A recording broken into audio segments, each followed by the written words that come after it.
We are at Sony Studios recording the score for Monsters University. And this is the Barbra Streisand recording studio. You should check the outside of the building. I'm not sure I'm saying that right.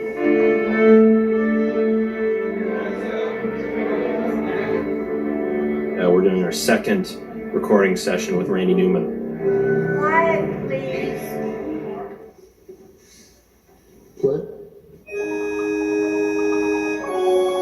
Scoring sessions are pretty amazing. They feel like something of time long gone. Like, I can't believe that they still exist, and I'm so glad that they do.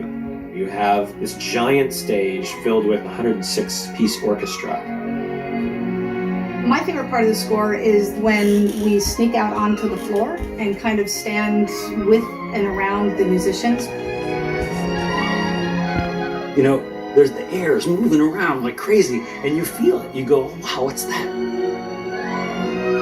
That's air being stirred up by 100 people in real time. It's a magnificent feeling. It's really, really cool. And Randy likes to work with the whole orchestra. He wants to hear the music live. That's good.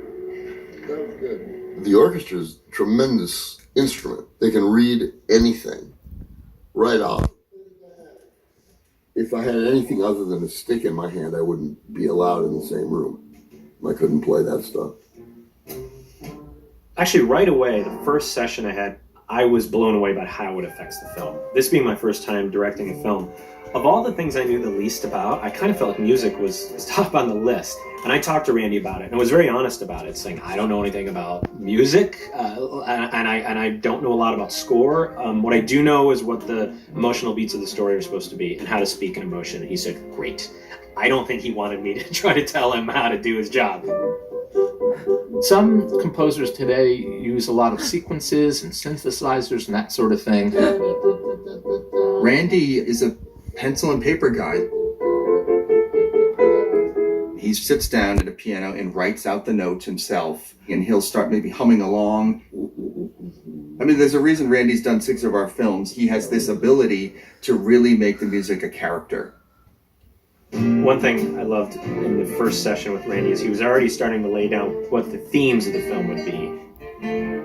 Sully's theme is very laid back, sort of first guitar oriented thing.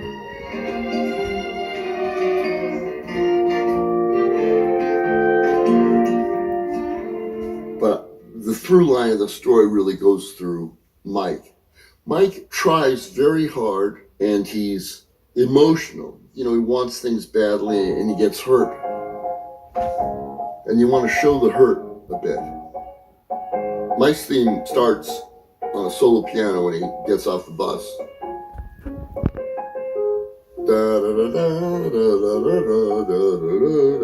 It's played on a piano that time.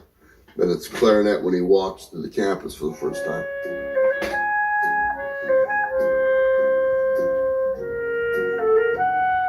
He attacked that stuff first, so it felt like as we moved forward, he and I had a language to talk about, where we would go from there. When he would use a theme again, you understood why. So down an octave on the lead line? An interesting thing about watching Randy work with all the musicians is how he can make a change at the last minute. I'm going to make bar 6 a 4/4 bar. The bassoon, it's not eighth notes, they're quarter notes. You know, he speaks the language of music, as does everyone there. I don't, so I have no idea what they're talking about. First violin has a half note F to a half note E flat. And all the musicians are amazing, and they can go along with it right away. The change in your part, the same, except you got a quarter rest. And that is it. And it's so important because we always want to make the story as good as it can be. And so part of that means not falling in love with what you've done. If the story needs to change, it has to change.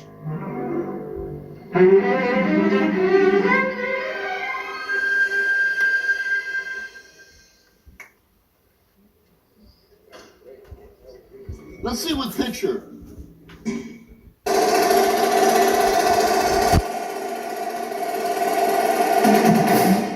I wanted the score in this film to feel collegiate. One thing that we found worked really well and got across the college vibe of the film was the drum corps feel. So as we started doing research, we discovered one of the best drum corps in the nation, called the Blue Devils, are right in our backyard. It was fun to watch them just standing around and they're always moving. There's an energy around them. A drum line usually consists of snare drums, tenor drums, bass drums, and marching cymbals. You guys set out there? Cool, let's give it a shot.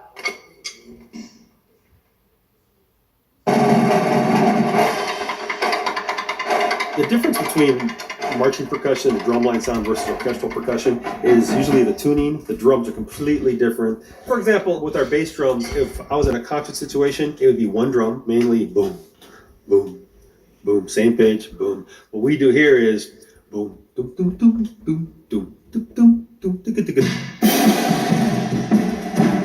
And we can create that color inside the different voices with the bass drums.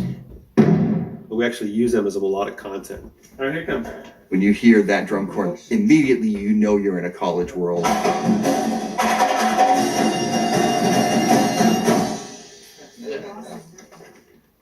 To finally see the movie finished with the music, it's as if everything finally comes together.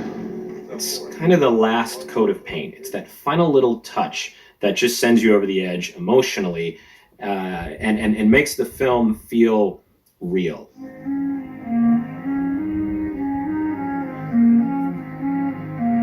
It's an emotional thing, that's all. There's no cerebellum involved. But you want to intensify. That's what music can do. I've been very fortunate to do these pictures because they're good pictures. I'm able to put everything I know about music in these Pixar movies. They have everything in them. So, I'm grateful for it.